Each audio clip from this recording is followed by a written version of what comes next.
Assalamualaikum warahmatullahi wabarakatuh.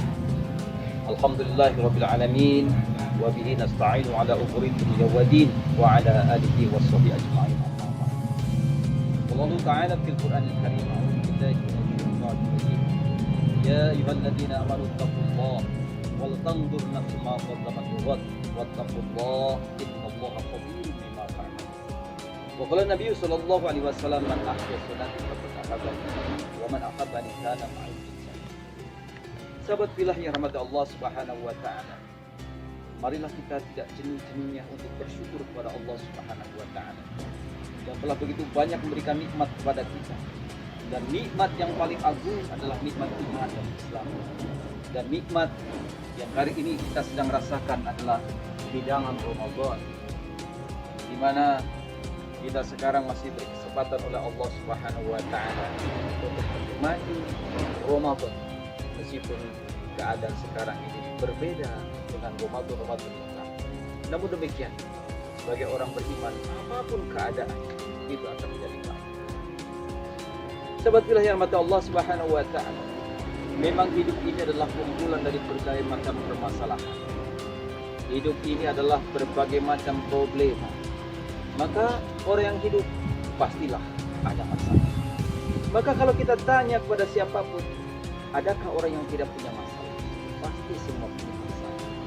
Karena memang demikian, sekali lagi, hidup adalah kumpulan berbagai macam permasalahan. Allah Subhanahu wa taala berfirman, "Walanabluwannakum bisyai'in minal khaufi wal ju' wa naqsin minal amwali wal anfusi wat thamarat wa basyyiris sabirin." Sungguh, aku akan sedikit uji dengan rasa takut dan rasa lapar, kekurangan buah-buahan, kehilangan jiwa, dan seterusnya. Maka inilah kabar dari Allah Subhanahu wa taala, memang hidup pasti akan diuji. Kalau kita tidak diuji dengan rasa takut, pasti diuji dengan kemiskinan, dengan kelaparan, diuji dengan panen yang gagal, diuji dengan kehilangan orang-orang yang kita cintai dan orang-orang yang kita kasih. Itu semua ujian daripada Allah Subhanahu wa taala. Rasa takut. Misalnya sekarang, kita sekarang sedang diuji dengan merasa takut karena adanya COVID-19. Semua orang menjadi takut untuk pergi ke pasar, untuk pergi ke mall, untuk berkumpul-kumpul dengan teman-teman. Bahkan masjid-masjid pun sekarang ditutup. Kenapa? Orang takut terpapar corona ini. Orang pulang kampung pun dicegahnya, tidak boleh sekarang, karena takut akan makin memperluas paparan corona ini.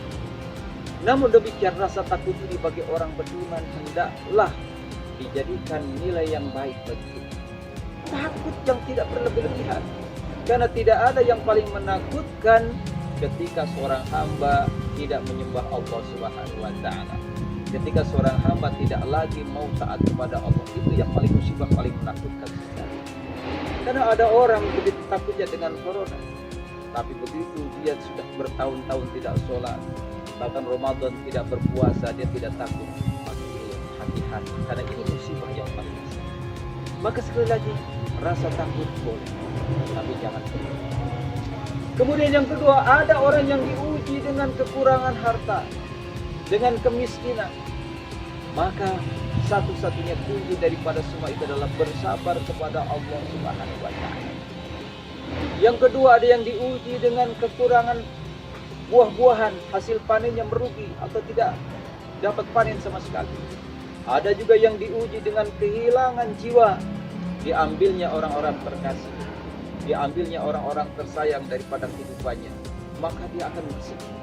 Namun kalau dia orang beriman, tahu ujian-ujian inilah datangnya dari Allah Subhanahu wa taala.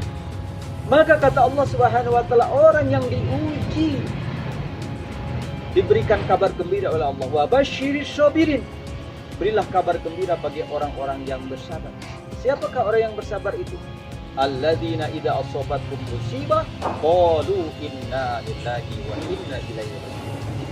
Yani adalah orang-orang yang apabila datang musibah kepada dia, apapun musibahnya, dia akan katakan inna lillahi wa inna ilaihi raji'un. Sesungguhnya kami semua milik Allah dan akan kembali kepada Allah Subhanahu wa taala. Memang tidak ada yang kita punya.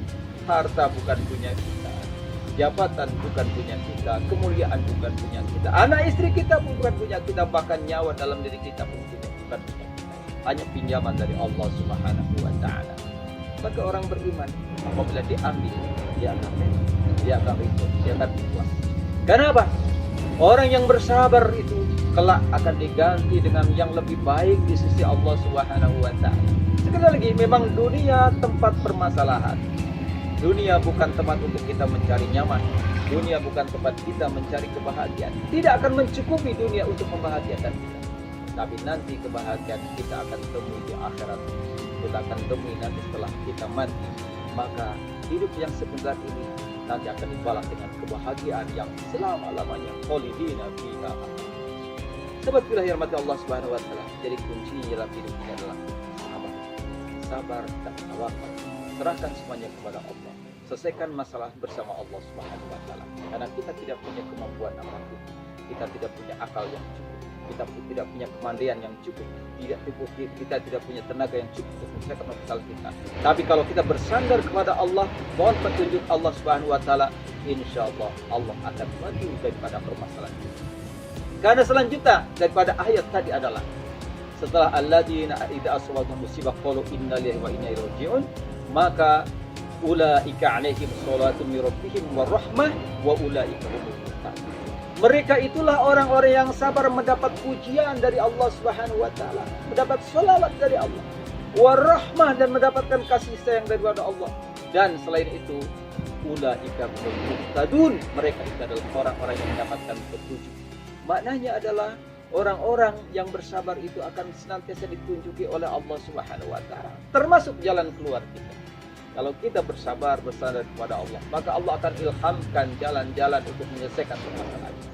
Allah akan tunjukkan jalan-jalan kemana dia harus melangkah untuk menyelesaikan masalah. Jadi sekali lagi, orang beriman, orang bersabar akan bersama Allah Subhanahu wa Ta'ala. Demikian sebelum itu yang saya sampaikan, mudah-mudahan bermanfaat. Bila banyak kekurangan kesalahan, mohon doakan untuk maaf yang luas. Wabillahi taufiq wal hidayah. Wassalamualaikum warahmatullahi wabarakatuh.